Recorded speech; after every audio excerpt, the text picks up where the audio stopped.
नमस्कार बाजार आज और कल में आप सभी का स्वागत है। मैं हूं स्वाति रायना। बताएंगे शो में आज का पूरा एक्शन, साथ ही कल के लिए स्ट्रैटेजी और शेयरों में कमाई के शानदार मौके भी।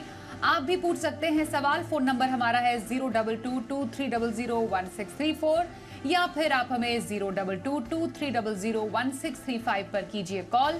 फेसबुक पर @ZEE बिजनेस ऑनलाइन और ट्विटर पर @ZEE बिजनेस अपने सवाल भेजिए #बाजार आज और कल लिखकर। और आपकी कल की तैयारी कराएंगे जी बिजनेस के मैनेजिंग एडिटर अनिल सिंघवी। साथ ही खास मेहमान हमारे साथ हैं सेठी फिनमार्ट के MD विकास सेठी। विकास जी, स्वागत करते हैं आपका आज के शो में। और सबसे पहले कैसा रहा बाजार, उस पर एक नजर डाल लेते हैं। तो हमने देखा बाजार हुए मुनाफा वसूली के शिकार। सेंसेक्स 286 अंक गिरकर 65,230 के लेवल पर बंद हुआ। तो वहीं हमने देखा निफ्टी 93 अंक टूटकर 19,430 के स्तर पर बंद हुआ और बैंक निफ्टी में हमने 435 अंकों की गिरावट देखी और ये 43,964 के स्तर पर बंद हुआ।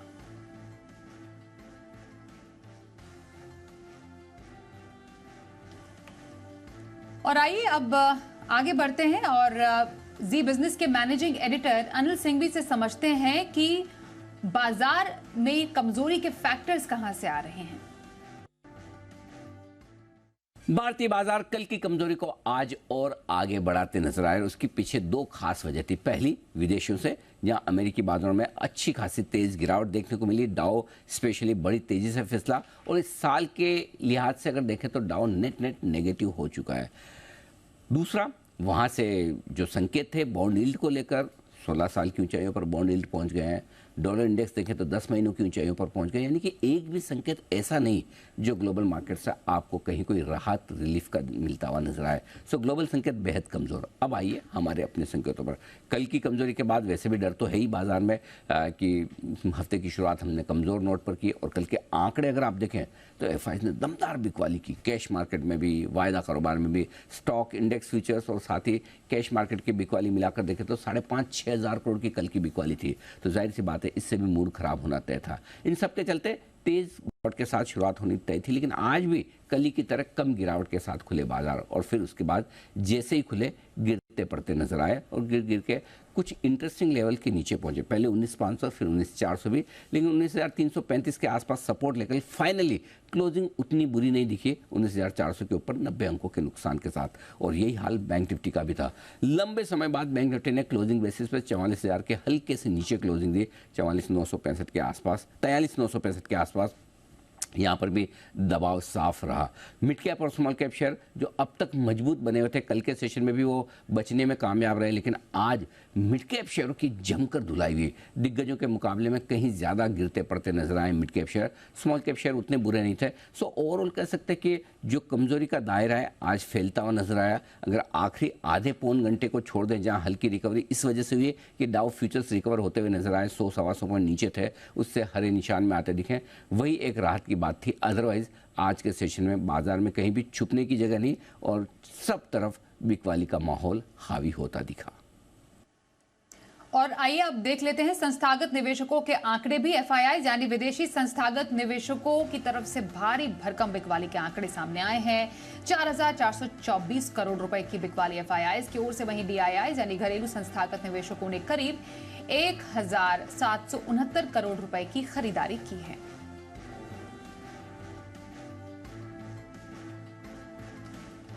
आइए अब विकास जी के पास चलते हैं। विकास जी, बाजार में कमजोरी वाला ट्रेंड देखने को मिल रहा है फिलहाल। अभी क्या लगता है आपको, बाजार कैसे रिएक्ट करेगा? हालांकि RBI पॉलिसी भी है, पर कुछ और फैक्टर्स बाजार के लिए इंपॉर्टेंट। बिल्कुल स्वाति, देखिए बाजार में आज भी काफी वोलेटाइल मार्केट्स थे। एक तो जो इंटरनेशनल क्यूज की तर्ज पे हम खुले कमजोर और काफी कमजोर हुए। एक समय पे निफ्टी 19,330 के लेवल्स तक आ गया, बट इसके बाद एक पॉजिटिव चालू हुआ दोपहर के 2 बजे के आसपास, जब डाउ फ्यूचर्स भी पॉजिटिव ट्रेड करने लगे तो हमने एक स्मार्ट रिकवरी देखी हमारे बाजारों में, particularly led by IT biggies like Infosys, TCS, HCL Tech. और इवन जो पिछले कुछ दिनों के अंडर परफॉर्मर है जो बाजार के हेवीवेट्स है, रिलायंस इंडस्ट्रीज और HDFC बैंक, उन दोनों में भी निचले लेवल से अच्छी खासी रिकवरी देखने को मिली और हम फाइनली उतने खराब बन नहीं हुए जितने हम खराब दिन भर थे। और जिस तरह के FIIs के आंकड़े अभी आए हैं उनको देखते हुए तो मुझे लगता है कि बाजार बहुत ही अच्छे थे। 4,000 4,500 करोड़ की बिकवाली के बावजूद हम 92 पॉइंट ही गिरे। और बाकी अभी जब हम बात कर रहे हैं तो यूएस में डाउ ग्रीन में ट्रेड कर रहा है। मुझे लगता है अभी इतने दिनों की गिरावट के बाद बाजार में एक बाउंस बैक बिल्कुल एक्सपेक्टेड है।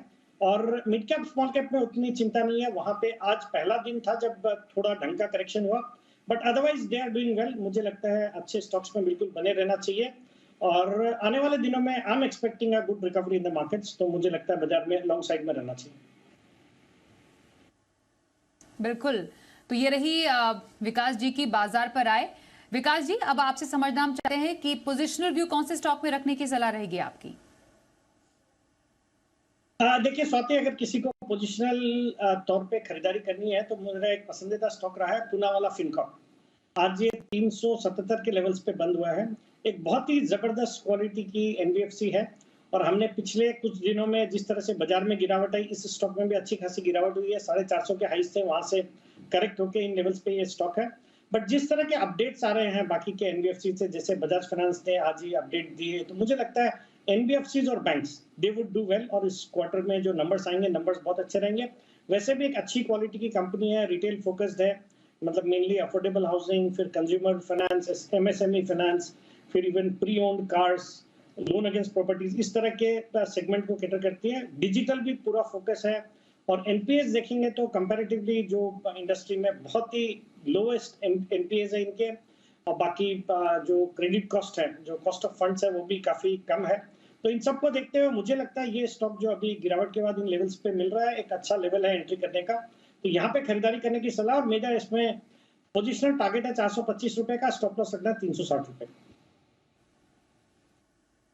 पूना वाला फिनकॉर्प में पोजिशनल खरीदारी की सलाह आ रही है विकास सेठी जी की तरफ से। आइए अब विकास जी आपसे जानना चाहेंगे लॉन्ग टर्म खरीदारी के लिए कौन सा स्टॉक ऐड करें पोर्टफोलियो में? बिल्कुल स्वाति, लॉन्ग टर्म के लिए आज रेकमेंड करना चाहूंगा एक stock JTL infra, JTL industries के नाम से भी जाना जाता है ये स्टॉक। जेटीएल IND इसका एनएसई का टिकर है।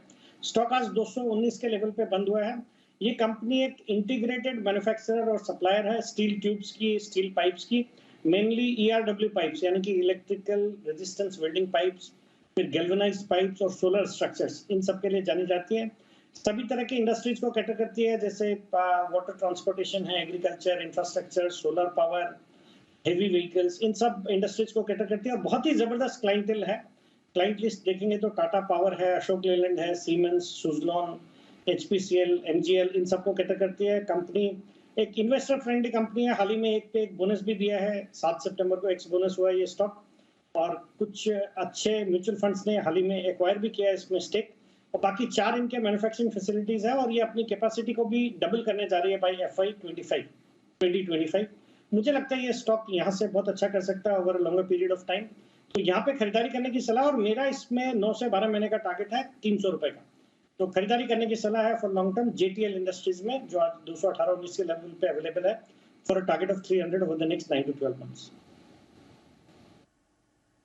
जेटीएल इंडस्ट्रीज लॉन्ग टर्म की खरीदारी का स्टॉक विकास जी की पसंद। आइए पहले कॉलर से भी बात करते हैं। दिल्ली से अरुण हमारे साथ हैं अभी। नमस्कार, बताइए कौन सा स्टॉक आपके पास है? नमस्कार मैडम, मेरे पास है आइडिया फोर्ज का। ये है 2138 क्वांटिटी है और 1025.49 के रेट पे है।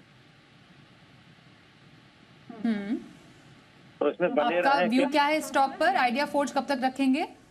मैडम मैंने तो शॉर्ट टर्म के लिए लिया था, लेकिन वो बहुत ज्यादा लॉस होता जा रहा है, तो अब कह नहीं सकते क्या करें क्या ना करें, समझ में नहीं आ रहा। जी, काफी ऊंची खरीद शॉर्ट टर्म का नजरिया आइडिया फोर्ज टेक पर इन्होंने लगाया था। खरीदारी तो इनकी शॉर्ट टर्म की थी, लेकिन फंस गए नुकसान में। बताइए अब ऐसे केस में क्या करना चाहिए इन्हें?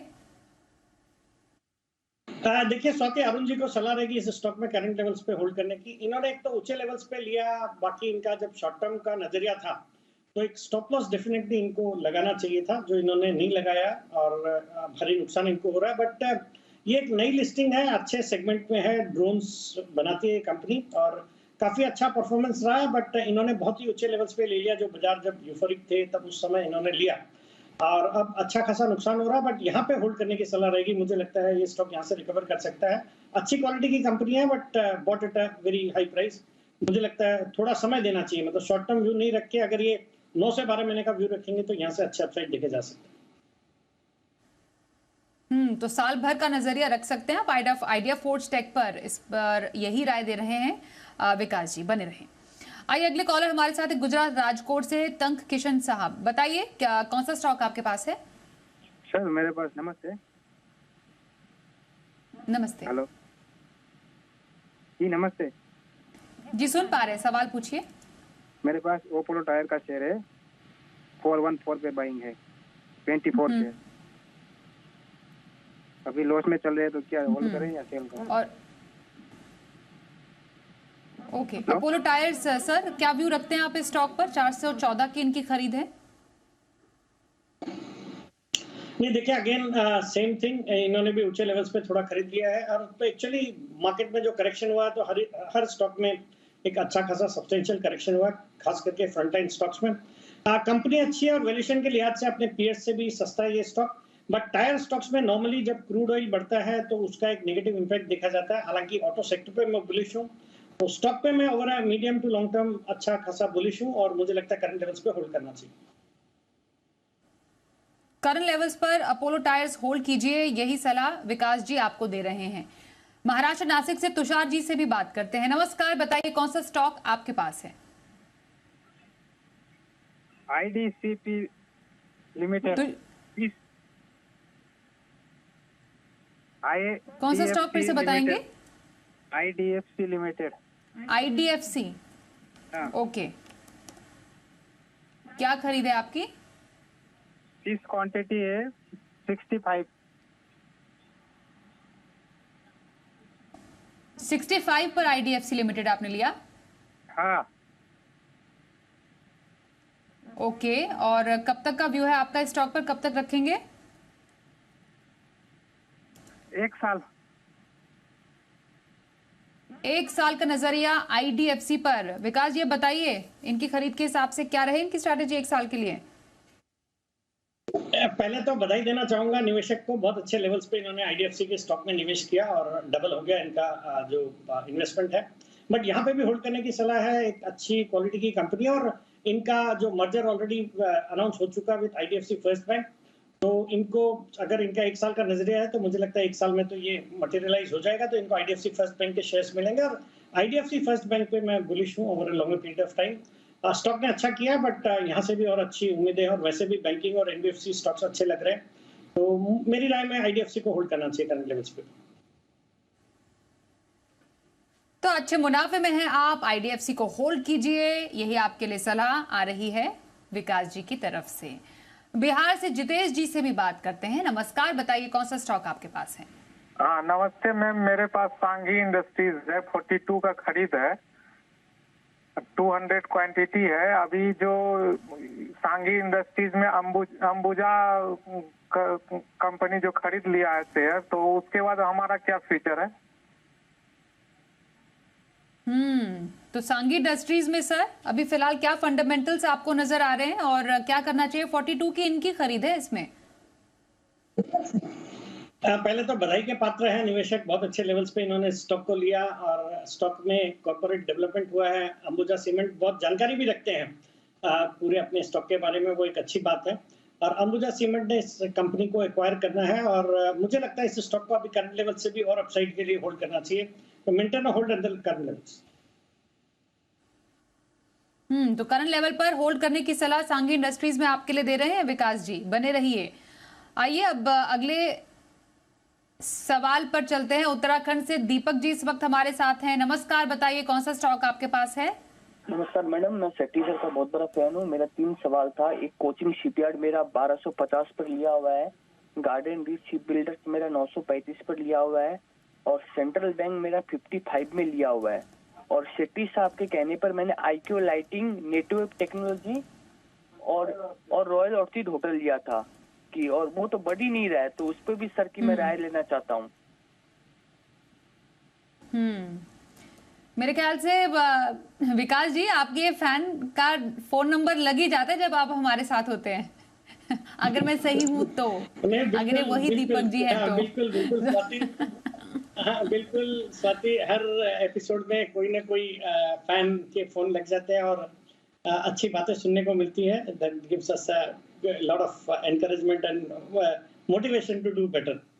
और जहां तक इन निवेशक का सवाल है, एक तो देखिए इन्होंने आईक्यू लाइटिंग, नेटवेब टेक्नोलॉजीज और रॉयल ऑर्किड होटल तीनों में इन्वेस्ट किया है। मेरे बोलने पे मुझे लगता है बिल्कुल घबराने की जरूरत नहीं है।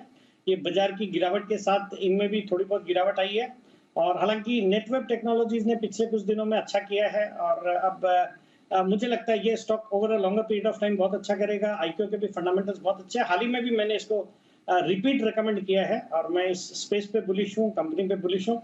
और रॉयल ऑर्किड होटल भी मैंने कल परसों ही रिकमेंड किया हुआ है, और उसी लेवल्स के आसपास बाजार की गिरावट के बावजूद ये स्टॉक ट्रेड कर रहा है। और चूंकि अब वर्ल्ड कप कल से शुरू होने जा रहा है, तो होटल स्टॉक्स अच्छे लग रहे हैं, और वैसे भी पूरे होटल सेक्टर में ऑक्यूपेंसी लेवल्स अच्छे हैं और टैरिफ रेट्स बहुत अच्छे हैं। तो तीनों स्टॉक में चिंता करने की जरूरत नहीं है। मुझे लगता है आप 6 महीने का समय दीजिए और बहुत अच्छे रिटर्न्स इनमें देखने को मिलेंगे। और बाकी इन्होंने जो और स्टॉक्स के बारे में बात की, जो इनकी क्वेरी थी, एक तो कोचिन शिपयार्ड और दूसरा गार्डन रिच शिप बिल्डर्स, ये दोनों स्टॉक्स भी बहुत दमदार क्वालिटी के शिप बिल्डिंग स्टॉक्स है, और पूरे सेक्टर में एक धुआंधार तेजी हुई है। हालांकि इन्होंने थोड़े ऊंचे लेवल्स पे लिया है, या बाजार पिछले कुछ दिनों से करेक्ट हो रहा है, तो इन स्टॉक्स में भी गिरावट आई है। बट ओवरऑल देखिए, वैल्यूएशंस अब उतने सस्ते नहीं रहे जितने थे 3-6 महीने पहले, बट सेक्टर प्रॉमिसिंग लगता है। जिस तरह से सरकार का फोकस है डिफेंस के ऊपर, स्टॉक्स अच्छा करेंगे। और फाइनली जो सेंट्रल बैंक ऑफ इंडिया है, वहां पे भी मुझे लगता है बैंकिंग स्टॉक्स, और खास करके ये छोटे वाले जो पीएसयू बैंक्स है, वो तो उनमें एक बहुत अच्छी तेजी चल रही है। और जब से भारतीय जो बॉन्ड्स है वो जेपी मॉर्गन के ग्लोबल इंडेक्स में शामिल हुए, उसके बाद से हमने एक धुआंधार तेजी पब्लिक सेक्टर बैंक्स में देखी है, और ये बैंक भी पार्टिसिपेट करेगा। एक बार सेंटिमेंट्स इंप्रूव होंगे तो मुझे लगता है इन सब स्टॉक्स में अच्छी तेजी हो सकती है। ओके, तो चलिए एक एक करके तमाम स्टॉक्स पर राय दे दी आपके फेवरेट विकास सेठी जी ने। All the very best. आइए महाराष्ट्र कल्याण से नितिन बर्वे साहब जी से भी बात करते हैं। नमस्कार, बताइए कौन सा स्टॉक आपके पास है? Hello madam, I am professor Nitin Barve from Kalyan. Okay, good evening, बताइए। मैडम, सेंट्रल बैंक के 11,250 शेयर है, 24 रुपया 37 पैसा। ओके, और कब तक, कितने टाइम का व्यू है आपका इस सेंट्रल पर? बैंक के 11,250 शेयर 24.37, और Okay. वोडाफोन आइडिया के 50,000 Okay. शेयर है, 8 रुपया 21 पैसा। 50,000 शेयर? हाँ, 50,000 शेयर। बढ़िया। और खरीद कितनी उस पे? 8 रुपया 21 पैसा। क्या बात है। और दोनों लॉन्ग टर्म के लिए? नहीं मैडम, मैक्सिमम अभी 6 महीने तक, क्योंकि सेंट्रल बैंक का तो 1.5 साल पहले लिया था। अच्छा, ओके ओके। तो अब आप 6 महीने इसको और एंजॉय करना चाहते हैं। पहले तो बहुत बहुत आपको बधाई हो इस बम्पर मुनाफे के लिए। मैं तो विकास जी आपके पास सीधे आऊंगी। सेंट्रल बैंक ऑफ इंडिया का अभी हमने जिक्र तो किया, लेकिन इनका मुनाफा जबरदस्त है। 24 की इसकी इनकी एंट्री थी, तो मुनाफा तो डबल। और फिर वोडा आइडिया 50,000 शेयर, दोनों बहुत भारी भरकम क्वांटिटी ले रखी है उन्होंने दोनों स्टॉक्स की। नहीं, बिल्कुल स्वाति, पहले तो प्रोफेसर नितिन जी को बहुत बहुत बधाई। बहुत अच्छे लेवल्स पे इन्होंने दोनों स्टॉक्स लिए और अच्छे मुनाफे पे बैठे हैं। जहां तक सेंट्रल बैंक का सवाल है, थोड़ी देर पहले भी जिक्र कर रहा था कि बैंकिंग सेक्टर पे बुलिश हूं, बट ये वो बैंक मोस्ट प्रेफर्ड इन्वेस्टमेंट नहीं रहेगा पीएसयू बैंकिंग स्पेस से। तो इनके पास क्वांटिटी भी ज्यादा है और बहुत अच्छे लेवल्स पे लिया है, मोर देन डबल कर लिया है अपने इन्वेस्टमेंट को। मुझे लगता है पार्शियली ये इन लेवल्स पे प्रॉफिट बुक कर सकते हैं। और पीएसयू बैंकिंग स्पेस में मुझे लगता है अगर ये बैंक ऑफ इंडिया है या यूनियन बैंक या इंडियन बैंक या पीएनबी, इन जैसे स्टॉक में अगर थोड़ी क्वांटिटी बेच के उस अमाउंट को उसमें अगर निवेश करेंगे, तो from a safety point of view plus returns के हिसाब से भी मुझे लगता है बेटर रहेगा इनके लिए। और बाकी जहां तक वोडाफोन आइडिया का सवाल है, स्टॉक में एक अच्छी खासी तेजी हुई है, इनके लेवल से एक अच्छे मुनाफे पे बैठे हैं। मुझे लगता है इस स्टॉक को मॉनिटर करने की जरूरत है। जब अभी पॉजिटिव खबरें थी, जो इन्वेस्टमेंट्स कुछ आ रहे हैं, तो उसकी वजह से हमने स्टॉक में एक स्पाइक देखा है। मुझे लगता है इसको मॉनिटर करें, अपने स्टॉप लॉसेस को ट्रेल करते हुए इसमें बने रहें, और 13-14 तक के लेवल्स अगर आए तो मुझे लगता है वहां पे कुछ क्वांटिटी पे मुनाफा बुक करना चाहिए। कल के बाजार पर क्या रखे खास स्ट्रैटेजी और बाजार के लिए अहम संकेत, समझते हैं अनिल जी से। कल का ट्रेडिंग सेशन होगा बेहद अहम 2 लिहाज से। पहला तो इसलिए कि आज की गिरावट के बाद कल सबसे बड़ा एक्शन ग्लोबल मार्केट से आएगा। 4-5 दिनों से अमेरिकी बाजारों में लगातार जो कमजोरी हो रही है, कुछ हद तक अमेरिकी बाजार ओवरसोल्ड हो चुके हैं, मेक और ब्रेक लेवल के आसपास है। यहाँ से आज रात एक उछाल देते हैं या फिर गिरावट दिखाते हैं। अगर गिरावट दिखाते तो कुछ नया रास्ता नीचे का खुलेगा और उछाल देने के लिए लेवल एकदम परफेक्ट है। तो अमेरिका का सेशन आज बेहद इंटरेस्टिंग भी होगा और बेहद अहम भी। एफआईज के डेटा देखना जरूरी होंगे। जाहिर सी बात है आंकड़े तो बिकवाली के ही दिखेंगे, लेकिन कितने भारी भरकम होंगे वो देखना इसलिए ज़रूरी है कि एफआईज की इंडेक्स लॉन्ग पोजीशन घटकर 24% के आसपास आ गई। सो बहुत ज़्यादा इंडेक्स में एफआईज के पास शायद बेचने को न रहा हो, लेकिन हाँ डिलीवरी तो वो हमेशा बेच सकते हैं। लेकिन फिर भी एक इंडिकेशन आपको ये मिलता है कि एफआईज इंडेक्स में किस तरह की पोजीशन बना रहे हैं। लेकिन कल दूसरा सबसे बड़ा कारण इंपॉर्टेंट दिन होने का वो है कि वीकली एक्सपायरी निफ्टी की भी है और इस लिहाज से आप 19,500 के ऊपर की क्लोजिंग जरूर देखना चाहेंगे। तो कल का सेशन ये है कि आप ग्लोबल संकेत लेकर फिर हमारी जो एक्सपायरी के पहले की पोजीशन बनी उसके दम पर ट्रेड करेंगे। 19,225, 19,325 ये कल के लिए स्ट्रॉन्ग सपोर्ट जोन है और ऊपरी स्तरों पर 19,525 से लेकर 19,600 की रेंज ऐसी है जहां पर आएगी आपको रुकावट। बैंक निफ्टी का जहां तक सवाल है 43,600, 43,800 सपोर्ट का काम करेगा और ऊपर में 44,200 से लेकर 44,400 होगी आपके लिए रुकावट की रेंज। इन लेवल्स पर रखनी है कल आपको नजर। और आइए अब देखते हैं कल का ऑप्शन।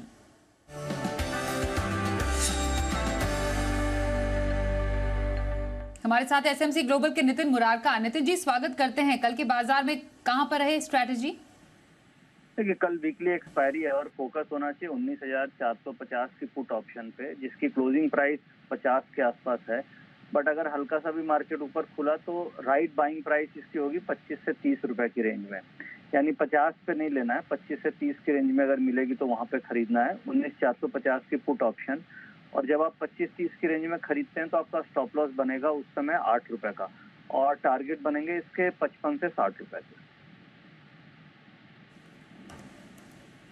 जी बिल्कुल नितिन जी। तो इंडेक्स में स्ट्रैटेजी बनाने की सलाह नितिन जी की तरफ से आई है। धन्यवाद करेंगे हमसे बातचीत करने के लिए। आइए अब विकास जी का रुख कर लेते हैं। विकास जी आपकी नजर में कल के बाजार पर कहां पर मौके हैं? बिल्कुल स्वाति, कल के बाजार में इंट्राडे के लिए खरीदारी करने की सलाह रहेगी एमआरपीएल में, जो आज 98 के आसपास बंद हुआ है। आज के इस भारी गिरावट वाले बाजार में भी ये स्टॉक पॉजिटिव बंद होने में कामयाब हुआ है। मुझे लगता है कल भी इसमें तेजी जारी रहनी चाहिए।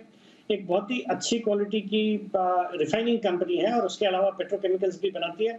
और जिस तरह से हमने क्रूड में उछाल दिखा है तो इनके जीआरएम्स में काफी अच्छा इंप्रूवमेंट होने के आसार है। और मुझे लगता है वैल्यूएशन के लिहाज से भी विद इन द सेक्टर एक सस्ते वैल्यूएशन पे ये स्टॉक ट्रेड करता है। और जिस तरह के मोमेंटम में ये स्टॉक है, मुझे लगता है कल अगर बाजार में सेंटिमेंट्स थोड़े भी ठीक होता है तो ये स्टॉक अच्छा करेगा। मेरा इसमें कल के लिए टारगेट रहेगा इंट्राडे का 105 रुपए का और स्टॉप लॉस रखना है 94 रुपए का, 94 का। जी एमआरपीएल में इंट्राडे खरीदारी की सलाह आई है विकास जी की तरफ से। धन्यवाद करेंगे विकास जी हमारे साथ इस कार्यक्रम में शामिल होने के लिए।